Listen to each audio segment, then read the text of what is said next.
thank you very much for coming to this session on top tips for creating your own website. It says creating your own website, but also it says it's about if you've got an existing website, then hopefully I'm going to be covering some things that are going to be useful for you. Just by way of introduction, and thank you very much for the stand-uppy bit. I'm an IT consultant now.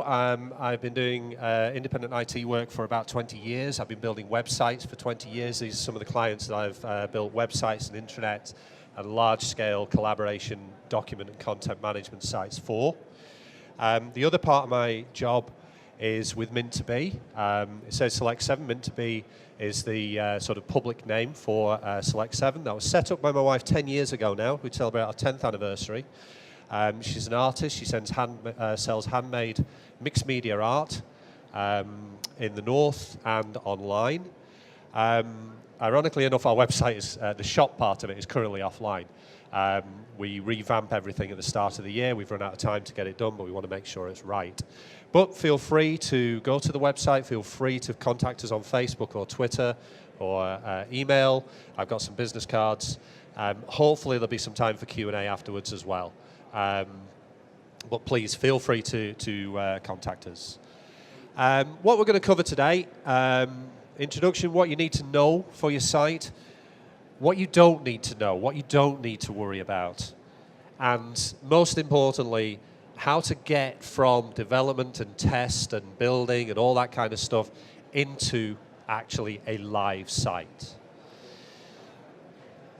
What I'm not covering, I mean, this is a huge subject. I could spend hours talking about all the things you can do and can't do. But what I'm not covering search engine optimization, SEO, Google and all that. There are other sessions with experts on that I recommend that you go to. I'm not covering social media, Facebook and Twitter. Again, experts at Spring Fair throughout the next few days will have a much better grasp of that subject than I will. And I'm not covering platforms and technologies. I'm going to desperately try and avoid anything that mentions technologies and code and all that sort of geeky IT stuff. There is something at the end that is technical, but I'm going to try and keep it as straightforward as possible. But here's a tip for your website to take away. Okay. Why build your own website? Well, to start off with, there's things like Etsy and Amazon and Folksy and Rakuten and all these other platforms that provide the ability to sell online. But at the end of the day, when you're a small business, you're used to doing things for yourself and you want to do some things for yourself. You want to do things where you control it. So at some point, you get to the point where you want to do your own website. And the first thing that you actually need to know is your site has to fit your market. Okay? If you've got a product or a set of services that is high-end, high-class, then your site should be high-end, high-class boutique. If you've got a site that is simply based around selling, and selling things to people as efficiently and as quickly as possible, then your site needs to work that way. One of my favorite sites is Screwfix. Screwfix is a very simple site. You go to it, you find the thing you want, and you buy it. Now, if they tried to make that high-end with like loads of pictures of some bloke in a hard hat and his top off, you know, suggestively holding a drill, that's really not fitting that market at all. It's fitting a market, but it ain't fitting that market. And what I always say is Amazon are the guys to follow on this. Amazon is set up to sell things as easily and as quickly as possible. And it's not the greatest looking site in the world, but they are ruthless at making it easy for you to go, I want that, I buy it now. So remember, it has to fit your market. It also has to put the user first. And by that, I don't mean, there is a thing in IT called UI, user interface. I don't mean user interface, I mean UX, user experience. The user has to be able to find the things that they want. So you always have to think about the user. What is my customer coming to my website to do, and how can I make it so easy for them to do it? And it works on the majority of devices. Now, PCs used to rule the world. Now we're into laptops and tablets and Kindles and mobiles and internet-connected fridges and all this stuff. It has to work on the majority of devices. Now, thankfully, technology has got much, much better, and it's very easy to actually get things working on the majority of devices. I'll kind of show you a few tips.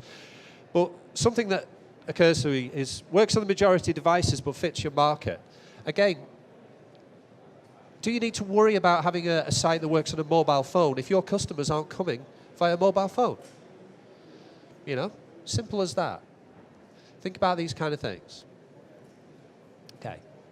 Now, this sounds a really, really obvious thing, to know what you want before you start. But the number of times I've been asked by a client that they want a website, and I say, okay, what do you want it to do? And they say, I don't know, you tell me. And I can't think of any other line of business where that is the case. You would not go into a car dealership and say, I want a car. And the guy goes, what kind of car do you want? You go, I don't know, you tell me. So you need to know what kind of website you want. Now, with Mint2Be, what generally happens is, Caroline, who's my wife, she's the one who does it all, she goes to another website and she sees something she likes and she says, I want it to kind of do that. Okay, we'll see if we can get it done. And she doesn't care about the technology. She doesn't care about how the code is. She doesn't care about any of this stuff. She just says, I want it to do that. Making it work that way is my problem as a designer. But the client has asked me to make it work that way. And that is very, very important, that you have an idea of what you want. And the easiest way to do this is to grab a blank piece of paper and start writing down what you want. Use Word to type up the notes. Use Photoshop if you're good at Photoshop to knock together a few designs. Just scribble some stuff together. Anything that is not looking at a website and trying to create a website. Because what you end up doing, you don't create something that works for your company, you try and fit your company to fit in this website, and that doesn't work that way round. Before you start, you need to set your expectations. Now this is something that works for not just web stuff or IT stuff, it works for any project, anything. You have three things that you always want. I want it done quickly, I want it done cheaply, I want it to be high quality. And I always say the same thing. Pick two. You cannot have all three, ever. Okay? But you can have it quick and cheap, but it won't be high quality. You can have it cheap and high quality, but it'll take time. You can have it high quality and cheap, but it'll take time. Okay? So set your expectations of what can be delivered when and what gets delivered and how, right at the start. What do you need to know? Well, first off, you need to know your company. Again, this sounds really obvious. A website doesn't have to match your brochures and your printed materials, and ones that do kind of match brochures are just basically non-interactive stuff. But it should at the very least fit the basic company style. So you need to know what your company does. You need to know what you want to project to your customers. And in terms of design, you need to know little things like company colors. You want your website to fit your corporate style, your company style. Now this sounds really obvious and simple, but I have twice, for major companies, been working on projects for websites where the design has been signed off, where the code is about 90% complete, where we're maybe a month from launch, and someone somewhere has turned around and gone, well, that can't go live because it's the wrong colors. It doesn't fit our corporate style. And that wastes time and it wastes money. So if you know what it's like, what you need at the start, then that saves time. Everyone knows. And you also need to know your products. Now, this is, again, sounds really obvious, but most people kind of spend a lot of time worrying how the site looks and not what it contains. Now, as a developer and a consultant, I work on large-scale collaborative systems. A previous client of mine, I worked on a system where I was moving 250,000 documents into a simple area that could be searched and retrieved. Now, I didn't care what those documents actually contained. All I cared about was, how am I going to find them? And it's the same with products.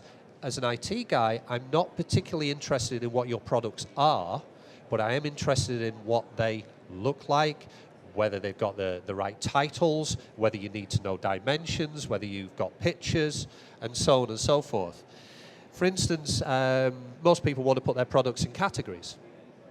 Okay, how many categories do you have? If you think about how many categories your products go in, most people think, okay, I want all my categories on the top, horizontal. Well, if you've got 40 categories, that's not going to work. Now, if you know that before you start, then the designer is not going to waste his time and go, I've given you a design for a website and I put all your categories at the top. Well, okay, that's a waste of time, straight off, time and money. I think the best example of this, if you go to marksandspencers.com, they have so many categories, but they have a header. And it goes women's, men's, kids, other stuff. And when you hover over it, you end up with this huge, great menu of categories that just obliterates the rest of the site. They clearly didn't really consider that in the design. Shipping. Shipping's always a thing. That's quite complex for us at Mint2B because we have certain prints that are high-quality art prints that are worth quite a bit of money. They get shipped via recorded delivery. So our shipping has to go via recorded delivery. We have to offer that option if someone buys it. Our customer has to be, for want of a better word, forced into recorded delivery. Those prints go in tubes, which means if they buy other things from us, we have to send 2 parcels. So our shipping has to reflect that. Our postage costs to the end user have to reflect that. If I hadn't been told that at the start, I would have coded it so it all goes as one big parcel. And it doesn't take those things into account. And the other example is product photographs. Now, if you imagine you're selling pencils long and thin. Well, that's a bit of a problem if your website designer comes back and goes, well, I got a bunch of squares where your image is going to be. That's going to look wrong. But if you know this to start off with, you can go to the designer and say, our images are going to be pencils, long and thin. And he'll take that into account. And again, at Mint2B, she has a lot of different shaped pieces of artwork. But we know, because she takes the photographs herself, they're square on the website. So she makes sure when she takes the photographs, they are squares, they are framed properly as squares. And you'll look at websites, you'll look at loads of product catalogs and stuff like that, and you'll see all the product photographs are all slightly different shapes, and that never looks good. Okay, so you know your products, you know your company, and you're right, how do I get this into a website? And the easiest way is to build a specification. Now, there are 8 things here that you kind of bear in mind. Will not, can, cannot, should not, may not. Okay? Will and will not, absolutely immutable. Cannot, break it. Can, cannot, probably going to happen. Should not, maybe going to happen. Probably picked the wrong word there. May or may not, unlikely to happen. So we're building a specification, we've got all your products. You're going to go to the website designer and you've got these 8 things in mind. And how do you do it? The site will follow the company branding and colors and fonts, which are da, da, da, da, da. The site will contain products ordered by category and subcategory. The site will not allow the creation of user accounts. Okay, they're not going to try and sell you or create user accounts and all that code, spends less time. The site will not have live feeds from Facebook and Twitter. And we can carry on. Products can appear in more than one category. If you specify that at the start, then the person who's designing the website and the content management can build that in. And you'll notice it says can, it doesn't say will. So it might appear in more than one, it's definitely going to have one. Product search should retrieve products ordered by name, but the user will have the option to sort by price. You can see by doing this specification work, by writing these single lines of what is going to happen what your design is going to do. You are building the building blocks of your website. We've got a few more. Product pricing will be calculated by overall weight and so on and so forth. What actually this does, products cannot be shipped outside the UK. What this does actually, by the way, is it also gets you to look at your business a little bit. Because the number of times I've come across what I've called the only on a Thursday rule, which basically is we do this, we do that, we do the other. Ooh, except on a Thursday when someone else does it. Well, that's a bad business process. You know, that's a kind of an exception. But by doing this kind of specification work where you're putting your requirements down one line at a time, you know exactly where you stand and what you want. Probably another one. There we go. A product will have at least one image but can have more than one. Key one, this. You have to be fairly careful when you do your specification as well. Now, if I said, my specification said, a product will have multiple images, two things. One, the guy is going to go off and design it in such a way that you can put multiple images in. And the second thing is, you're going to now have to take multiple product images because you've said that's what's going to happen. So again, it's about not just what you're specifying to the designers, but also what your expectation is of yourself. By the way, the slides are going to be available on the Spring Fair website. I know I'm blasting through this a little bit, but the slides will be available. And also, if you contact us, I'm quite happy to email the presentation out. What should you not do? First off, you don't need to know the technology behind the site, okay?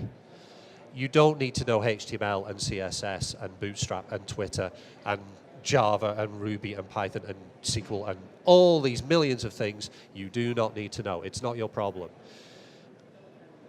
If you've come here by train, what you needed to know was what time the train is, what platform, how much was the ticket. You don't need to know what the signaling is, what type of train, what's its maximum speed, who's before it. Not your problem. Don't focus on design over content. The worst thing. I have been with a client, completely true this. I was working 1 day a week, 8 hours a day. And I would go in, and the first 4 hours of that day, he would be telling me that he wanted things moving around on the screen. And then the afternoon, they would be looking at that screen and deciding whether they liked it. And then a week later, they'd have gone away and thought about it. I'd come back in, they're like, oh, we want to change that around. And another 4 hours is lost. And after about 2 months of this, I just turned around and said, guys, we are getting nowhere. And I'll be honest, they paid me for 3 months' worth of work, which got no further than a homepage that looked all right. It's a nice place to be in sometimes, but, you know, sometimes it's like, no, don't want that. Okay, getting launched. Now, this is always the hardest bit. And if you've ever been in a sort of website, you know that it's never finished. It never has all the products complete. It never has every description perfect. It just won't. I'll tell you that now. So what you need to do is get to a point where you're happy with it. Now, how do you do that? Well, it's pretty easy. You test it. You test it works by following your specification. Okay? You test it works by checking that everything you've asked for has been done. Now, if you're working with a website company or a designer, they want to just basically deliver it and go, yeah, I've done that, and move on to the next client. Remember what I was saying about the difference between content and design? I am interested in design. If it doesn't have 100 products in it, and you said there should be 100 products in it, that's your problem because you needed to put 100 products in it. I've given you the bucket, you need to fill it. So you need to test it works by following your specification. Well, what's my specification? Well, it looks a bit like that, really. The site will contain products ordered by category and subcategory. Okay, go to your website, tick. Product will have at least one image, but can have more than one. Go to your website, tick. And you carry on with that specification all the way down. And because you put it in plain English and you put it at the start and everyone knows where they stand, you can turn around to your website designer and go, "Oi, not done that, by the way. You haven't done that." And he doesn't have an excuse. If you've been sufficiently accurate in your specification, there's no wiggle room. It will have more than one image, or it can have, multiple shipping, or it won't ship to the UK. It's done. Try to break it. This is fun. This is the bit, and I work in teams, and this is where I admit to being fairly evil with developers. And the more geeky the developer is, the more evil I get. You try to break your website. And by breaking it, I mean you put things in like this. You go really, really stupid. You try to order -1 of an item. If you've got a text box there that says quantity and it allows you to put anything in, put Z in. See if it breaks. Try to order more than's in stock. Put bad characters in there. These characters here are bad characters on a website. They actually will cause problems if they're not dealt with correctly. So you put those characters in to see if your designer has coded the thing correctly. Phone numbers.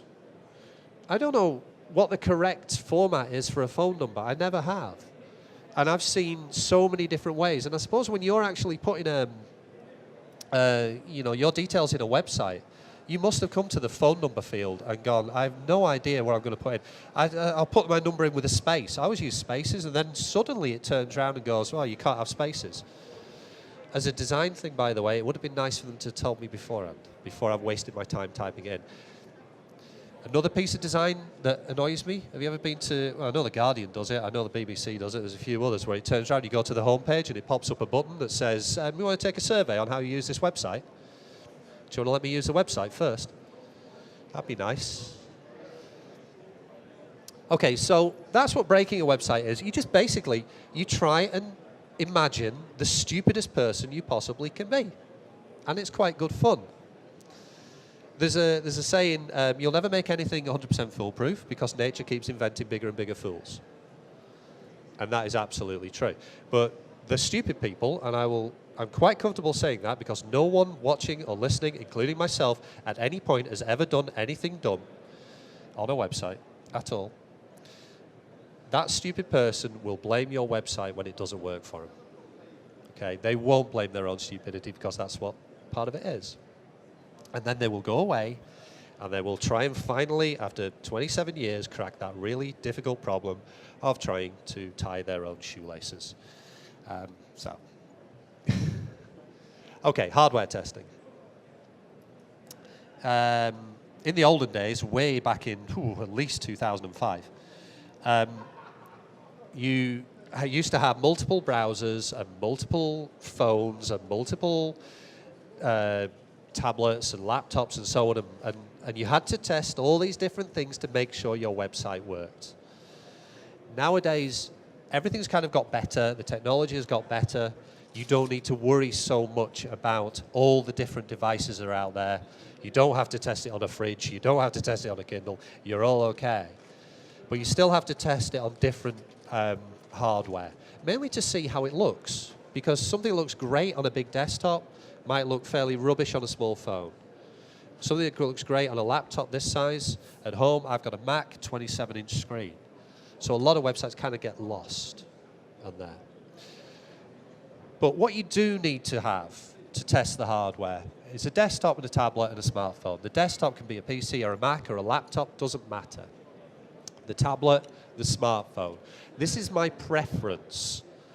Any desktop, an iPad, and an Android phone. Now the reason for that is actually the cheapest way of doing it. If you wanted, you could have an Android tablet and an iPhone. The key is that they're different. It's just that the iPhone is slightly more expensive than an iPad. You can pick up an Android phone for about 50 quid, SIM-free. You don't even have to buy a SIM for it. You just put it on the Wi-Fi and test your website. But what you mustn't do, excuse me, is have iPad and iPhone. They're the same thing. So you're not testing a difference. You shouldn't have an Android tablet and an Android phone. Again, they're the same thing. You're not testing a difference. But as long as you're happy with it working on any desktop, any tablet, any smartphone, you've passed all the tests. The other thing about getting launched is kind of post-launch. You don't launch and forget.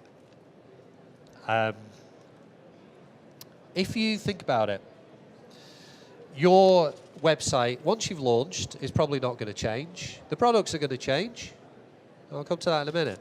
But it's not going to change from a code perspective. But if you think about the computer you have at home, or the phone you have now, and all the apps, remember in the old days, they used to send out a disk about once every 3 months with a whole bunch of fixes on it. Nowadays, they send a fix out every day, continually. Instead of doing 10 fixes a month, they do 10 fixes in 10 days. So your phone is always changing. The app is always changing. Your Windows laptop is always changing. Your Mac is always changing. The only thing that's not changing is your website. But you need to check that your website is still working on all the things that have changed. So what we do at Mint2Me is once a month, we just go on the website, we pick a couple of products at random, we add them to the cart, take them out, just check they're working, and then we just run through the whole payment process. So we actually act as a user, we don't do it in test mode. We act as a user, we buy something cheap, we go all the way through, pay for it, make sure it all works, then refund it back. And that costs us about 50 pence a month. That's a price to pay for not losing any orders. Okay? So once a month, test the website. And the other thing is regression testing. Basically checking the stuff that you've added hasn't broken anything. So if you've added a new product category to the menu, does the menu still look okay, or has it got too long? Or if has that product you've added suddenly got too many letters in it and it's too wide? So you do this thing called regression testing where it's like, have I affected anything that's already there? Again, testing once you're live doesn't take all that long. It should take you maybe 10 minutes. You know, you can just basically knock this stuff out pretty quickly. And you can do it basically from your desktop as well. One point I have to make as well is one statistic I always find very interesting. I was talking about mobile devices earlier, and it's worth knowing. Around about 65% of all data traffic is on a mobile device or a smart device, which basically means not a desktop, not a laptop, not a Mac. And of that 65%, the traffic is about 70-30 mobile phone to tablet. But e-commerce is 30-70 mobile phone to tablet. It got me thinking for a while. I was like, why is that? Very, very simple. Who's ever filled out a shopping cart on a screen that small? And you're walking along the road and you're trying to buy something and you've got to get your credit card out and you've got to type it. People don't do that on mobile phones, but they will at home on the tablet. So a little thing to know.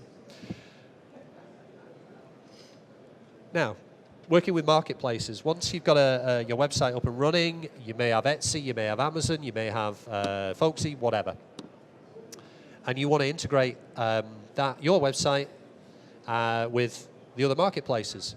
Well, it's pretty simple. If you've got a specification, you've known your products, you've got all your details, you've got all your images, your specification is the work. Because you can just go to Amazon Marketplace now and just upload your product images because you've got them for your own website. You've got your text, you've got your copy, you've got your pricing, you've got your shipping. Same with eBay, same with Etsy, you have it all there. And it's one of the things that works kind of the other way around as well. Mint2Me in a couple of months' time is going to launch on Amazon. You've got to go into SKUs, you've got to go into barcodes and all these kind of things. Okay, as part of that work for getting Amazon into barcodes, right, we now have a system we can use barcodes. So someone else asks for it, it's done. There used to be this idea you had to differentiate between them all and you know, only put certain projects products on Etsy and so on and so forth. As far as I'm concerned, if Tesco come knocking on our door and want all our stuff, right, fine, you can have it as it is. Okay, now we get to the technical bit. And let's see, how am I doing for time? 30 minutes. Right. This is, even if you have a current website, this is a technical bit, and I will do as best I can to make it as non-technical as possible. You will be familiar with, when you're shopping online, you have the padlock. Now, there's two ways of communicating between your computer and the website that you're dealing with. Normally, plain text, except when you get to a shopping cart, when it's secure and encrypted, okay? And you used to see that as the green padlock. So it was normal, green padlock. Basically, it's called HTTPS, and the S, by the way, stands for secure. Okay, from the start of January, the browser manufacturers changed things around because everyone who runs websites and all the providers and stuff are trying to get to this thing called secure by default, which basically means that every website communicates securely. Every transaction, whether it's just not a transaction, every web page, even if it's just a product page or a home page or whatever, is coming secure and encrypted. So what they've done is they've changed it. So now the insecure, the plain text, now throws a warning. And the secure stuff says secure. Now what that means is you go to your home page and customers go to your home page, and if you're not secure by default, they're going to see that warning. Now in about 18 months' time, that's going to stop being a warning and start going red. So all you need to do is, if you've got an existing website, do the same thing, check it, go to your web guys and go, I want it secure by default. And it's their problem to get it that way, okay? It's not yours. It is a technical thing, it needs doing on the web server, but the main thing is you don't want those warnings because they look bad to a customer. We're talking about detail, so they look bad. Once it comes up with secure, that looks great. That looks great. So yeah, a couple of takeaways. Build a specification. Even if you've currently got a site, write down what should it be doing and make sure it does that. And be as accurate and one line as possible. You can end up with a stack of paper, but it doesn't matter. The site will do this, the products will do that, the images will look like this, yada, yada, yada. And the second thing I say, secure by default. It's, as I say, it's a technical thing. Get onto your web guys. Have a look in the browser that you use, and you will see that, I think eBay throws a warning right now, but Amazon have moved over, and Google have moved over, and all that kind of thing. So you'll be able to see it in action. And get onto your web guys and say, secure by default.